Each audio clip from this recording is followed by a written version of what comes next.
Welcome to the Inside the Vertical Mind podcast, hosted by McGrath.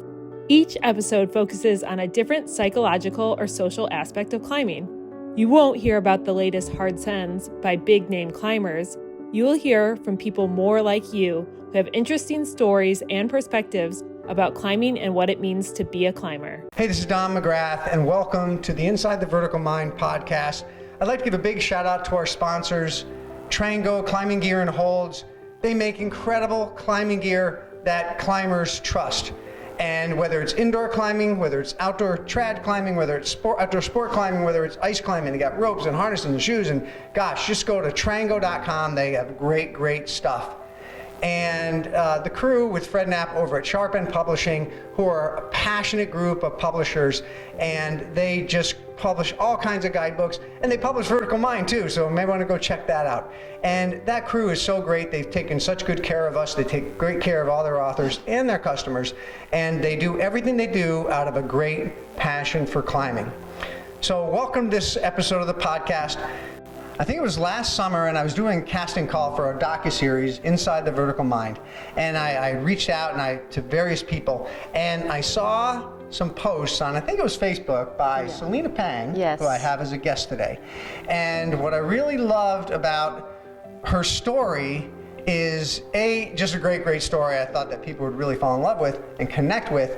And also your vulnerability. I just loved your vulnerability in those posts. I just loved it. So when we started this podcast, you were one of the first people I was like, this would be really cool to have Selena. So thank you so much for being a part of the podcast. I'm so honored, so tickled, and very excited to be here. Yeah, so thanks for the opportunity. Excellent. Yeah. So first question, and I love to ask this to almost everybody. So how did you discover climbing? So about 30 years ago, I was an obsessive salsa dancer in LA. I used to salsa dance like 5 nights a week. One of my salsa dancing partner was a rock climber, and he kept saying, "Oh, you would really enjoy climbing. You should come climbing with me." And at that time, I used to smoke 2 packs of cigarettes a day. I think I had painted long nails, and I was like, "Oh no, I don't think so." I was athletic, but I was just heavily in love with salsa dancing. So kept turning it down. And then I think eventually I realized it was important to him. We eventually kind of started dating. It was important to him. He kept on bringing it up, and I was like, you know what, screw it, I'll just try it once. And so he took me to the climbing gym. I learned how to tie in, and I loved the movement, absolutely fell in love. And then the second time I went climbing was outside in Idlewild, and I remember going through all, because the approaches are pretty steep and long, or they were for me at that time. I remember going through the switchbacks, and because I was a heavy smoker, I would just be dry heaving, every 3 switchback. And this guy had, was like a mountain goat. So he would just scamper, and I would be getting sick. But then we did a long route, and I absolutely loved it. And that was it. That relationship didn't last, but my love affair with climbing has lasted 30 years. So it's been so good. So you're forever grateful for that person for introducing you to, even though it kind of came and went on its own, it'll always be there at that person who got you started. Oh, absolutely. And we're still friends. We still connect and climb. And I still connect and climb with a lot of the people that I started climbing with 30 years ago. A lot of them are injured or out of the game, or some of them have passed from accidents. So but yeah, we're the few of us that are still left doing it, we're a tight group. And then I have a huge community of other people that I climb with. So it's been so good. Yeah. That's excellent. Yeah, it's been great.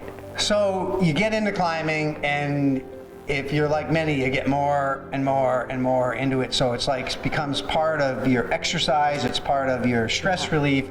So in those early days, what did climbing really mean to you, and why? Wow, it like just, for me, it just opened a world of really residing in my body, really loving my body. That was a huge part of it for me. I grew up in Japan where, you know, I was a tomboy, and everywhere I went, I felt like I was getting beaten down to try to conform to, you know, the Asian standard of what a beautiful woman should be. And everywhere I went is like, oh, you're too wild, you need to smile, and you're too fat, you know. And I've always been athletic, but they made me feel so bad about my body that, like, at the point I could move away, I moved. So graduated high school, I hightailed out of Japan. And then, you know, I mean, this is like 80s in Los Angeles. I went to college in LA. I went to USC. And it was a lot of just the whole, right, women in the home modeling scene and this, that, and the other. And climbing was the first time in my life where I was like, I freaking love my body and what it could do. It was so empowering. And I feel like it gave me an opportunity to really connect to that, like, that animal within, and that, like, playful animal, and that try hard animal, and, you know, just being in nature. It was so healing. So it was so many things to me. I think climbing was never about sending hard for me, but it was about enjoying my body. And it's still, till this day, it still remains the same. Like, I had one climbing boyfriend, who would always be like, you know, you would be such a good climber if you would just try harder and remember beta. And I was like, that's not what climbing is for me. I don't really care about that. So yeah, like, I feel strong, I feel fit. I'm like turning 55 in a month.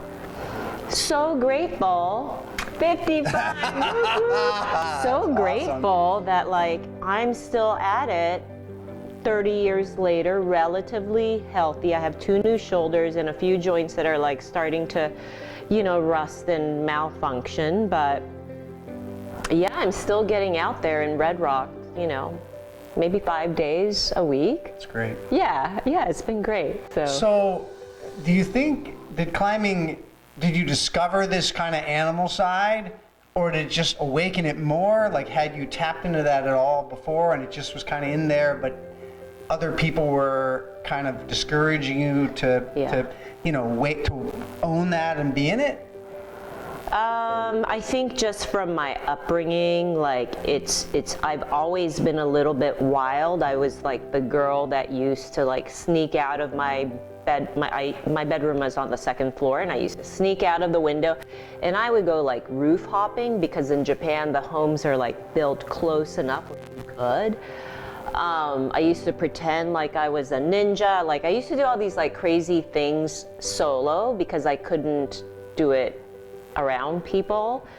And climbing gave me a place to, like, just be my playful self, you know, and just really appreciate movement, get, like, really nerdy about movement. I mean, you understand this. Yeah. Like, nerdy about the movement, nerdy about the process, nerdy about, like, the kind of the emotional and the things that go in your head, because you can really listen to it. You know, it's a pretty, right, once you get up on the wall, it's a solitary experience, and I really love that. So it's taught me so much about myself, and it's also, like, taught me so much about how to work through challenges or a puzzle, right? And, you know, if failure was right, like, if sending was a failure, like, nobody would be good climbers. So, Right, yeah. So failure is such a part of, like, the process of becoming a good climber. So I really loved that part too. You know, I think it's, like, a great metaphor for life.